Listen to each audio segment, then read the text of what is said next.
ಇನ್ನು ರಾಜ್ಯದಲ್ಲಿ 9ನೇ ದಿನಕ್ಕೆ ಕಬ್ಬು ಬೆಳೆಗಾರರ ಪ್ರತಿಭಟನೆ ಕಾಲಿಟ್ಟಿದೆ. ಇದು ಒಂದು ಕಡೆ. ಈ ಪ್ರತಿ ಟನ್ ಕಬ್ಬಿಗೆ 3,500 ರೂಪಾಯಿಯ ಬೆಲೆಯನ್ನ ನಿಗದಿ ಮಾಡಬೇಕು ಅನ್ನೋದು ಅವರ ಆಗ್ರಹ ಅಥವಾ ರೈತರ ಆಗ್ರಹ. ಸೊ ಇದೇ ವಿಚಾರ ಸಂಬಂಧ ಇವತ್ತು ಸಂಜೆ 7 ಗಂಟೆ ತನಕ ಸರ್ಕಾರಕ್ಕೆ ಡೆಡ್ಲೈನ್ ಕೊಟ್ಟಿದ್ದಾರೆ ರೈತರು.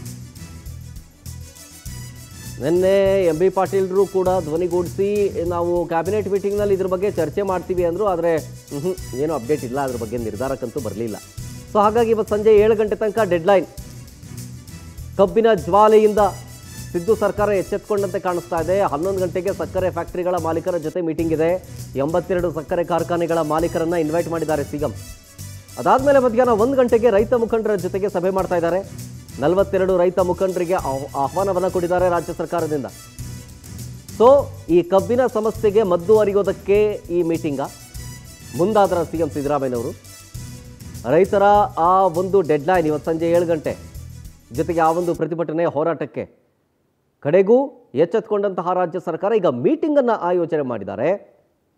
ಸಕ್ಕರೆ ಫ್ಯಾಕ್ಟರಿ ಮಾಲೀಕರ ಜೊತೆಗೆ ಮೊದಲು ಮೀಟಿಂಗ್ ಮಾಡಿ, ಅದಾದಮೇಲೆ ಕಬ್ಬು ಬೆಳೆಗಾರರ ಹೋರಾಟದಲ್ಲಿ ಭಾಗಿಯಾಗಿರುವಂಥ ಕೆಲ ಮುಖಂಡರನ್ನ ಕರೆಸಿ ಇದ್ರ ಬಗ್ಗೆ ಡಿಸ್ಕಸ್ ಮಾಡಿ ಒಂದು ನಿರ್ಧಾರಕ್ಕೆ ಬರುವಂಥ ಪ್ರಯತ್ನವನ್ನು ಸಿದ್ದರಾಮಯ್ಯನವರು ಬರುವಂತೆ ಕಾಣಿಸ್ತಾ ಇದೆ. ಸೊ ಬಟ್ ಗೊತ್ತಿಲ್ಲ, ಇವತ್ತೇ ಈ ಬೆಂಬಲ ಬೆಲೆ ನಿಗದಿ ಮಾಡೋ ವಿಚಾರ ಸಂಬಂಧ ಏನಾದರೂ ಸ್ಟ್ಯಾಂಡ್ ತಗೊಳ್ಳುತ್ತಾ ಸರ್ಕಾರ ಅಂತ ಕಾದು ನೋಡಬೇಕಾಗತ್ತೆ. ಇವತ್ತು ಮೀಟಿಂಗ್ ಇದೆ. ಈ ಮೀಟಿಂಗ್ನಲ್ಲಿ ಕಬ್ಬಿನ ಜ್ವಾಲೆ ಏನಾದರೂ ಕಡಿಮೆ ಆಗುತ್ತಾ ಅಂತ ನೋಡಬೇಕು, ಇಲ್ಲ ಅದಿನ್ನಷ್ಟು ಜಾಸ್ತಿ ಆಗುತ್ತಾ ಅಂತ.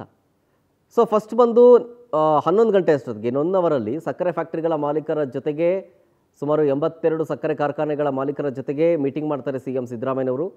ಅದಾದಮೇಲೆ 11 ಗಂಟೆಯಿಂದ ಎಷ್ಟೊತ್ತಾಗುತ್ತೋ ಗೊತ್ತಿಲ್ಲ.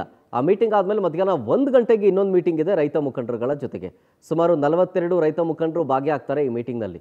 ಇದೇ ಕಬ್ಬು ಬೆಳೆಗೆ ಬೆಂಬಲ ದರ ನಿಗದಿ ಮಾಡೋ ವಿಚಾರಕ್ಕೆ ಸಂಬಂಧಪಟ್ಟಂತೆ 3,500 ರೂಪಾಯಿ. ಸೊ ಏನಾದರೂ ಸ್ಟ್ಯಾಂಡ್ ತಗೊಳ್ಬೋದಾ? 3,500 ಅಥವಾ 3,400 ರೂಪಾಯಿ ನಿಗದಿ ಮಾಡುತ್ತಾ ಸರ್ಕಾರ? ಅಥವಾ ಇದಕ್ಕೆ ಸಂಬಂಧಪಟ್ಟಂತೆ ಆ ಒಂದು ಡೇಟು ಇನ್ನೊಂದು 15 ದಿನದಲ್ಲೋ ಅಥವಾ ಇನ್ನೊಂದು ತಿಂಗಳಲ್ಲೋ ನಾವು ದರ ನಿಗದಿ ಮಾಡ್ತೀವಪ್ಪ, ಆಯಿತು 3,500 ದರ ನಿಗದಿ ಮಾಡ್ತೀವಿ, ನಮಗೆ ನೆಕ್ಸ್ಟ್ ಮಂತ್ ಮಾಡಿಕೊಡ್ತೀವಿ ನಿಮಗೆ, ಹೀಗಂತ ಏನಾದರೂ ಭರವಸೆ ಸಿಗುತ್ತಾ?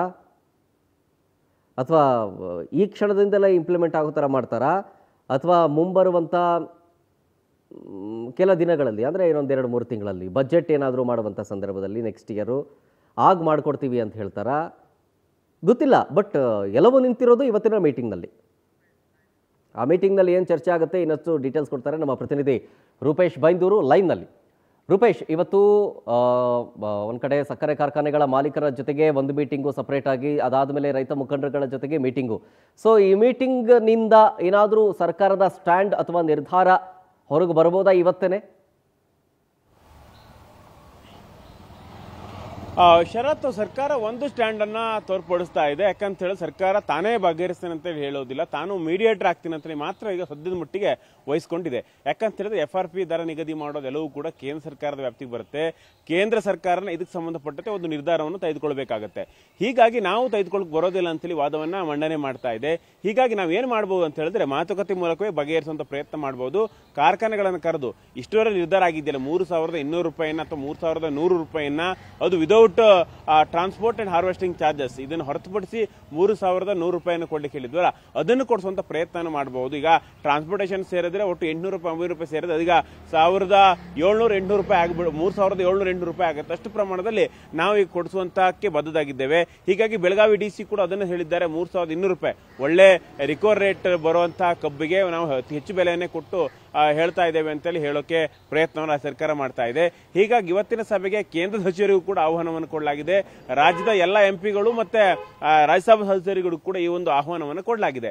ಇಲ್ಲಿ ಯಾಕೆ ಆಹ್ವಾನ ಕೊಡಲಾಗಿದೆ ಅಂತ ಹೇಳಿದ್ರೆ, ಮೋದಿ ಅವರಿಗೆ ಪತ್ರವನ್ನು ಬರೆದ್ರಲ್ವಾ, ಆ ಪತ್ರವನ್ನ ಕನ್ವಿನ್ಸ್ ಮಾಡುವಂತ ಪ್ರಯತ್ನ. ಈಗ ಅದೇ ರೀತಿಯಾಗಿ ಕೇಂದ್ರ ಸರ್ಕಾರಕ್ಕೆ ಮಾತುಕತೆಗೆ ಆಹ್ವಾನ ಕೊಡೋದಕ್ಕೆ ಕೂಡ ಇಲ್ಲಿ ಸಂಸದರುಗಳು ಒತ್ತಡವನ್ನು ಹಾಕಬೇಕು, ಮೋದಿ ಅವರ ಡೇಟ್ ಅನ್ನು ತೆಗೆದುಕೊಳ್ಬೇಕು, ಅದೇ ರೀತಿ ಒತ್ತಡವನ್ನು ಹಾಕಬೇಕು ಅಂತೇಳಿ ಒತ್ತಾಯ ಮಾಡಲಿಕ್ಕೆ CM ನಿರ್ಧಾರ ಮಾಡಿದ್ದಾರೆ.